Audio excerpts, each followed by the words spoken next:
The Coptic language is the last stage of development in the original Egyptian language that Egyptian ancestors spoke with since the dawn of history and recorded with it all their science, news, history and the details of their entire lives.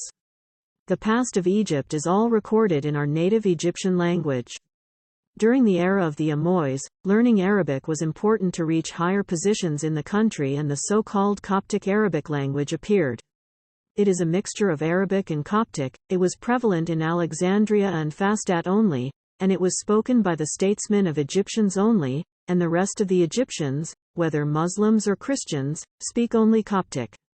The order of dying Abdul Aziz bin Marwan, one of the Egyptian deacons, translated many Coptic colds, which were very important chemical colds, used by scholars of the Abbasi era in Baghdad.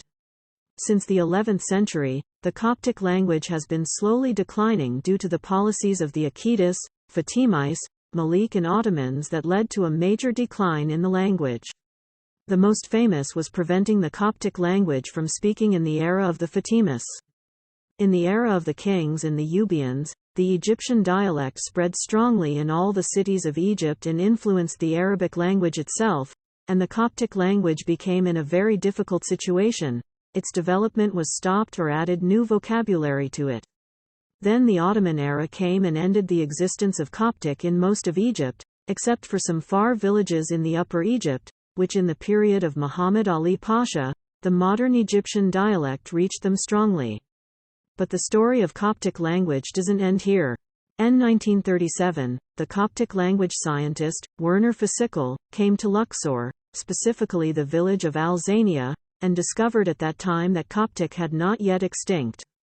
Werner found that all the inhabitants of Al-Zania village speak Coptic as a first language, unlike the rest of the Egyptians who speak the modern Egyptian dialect, and began talking to the residents.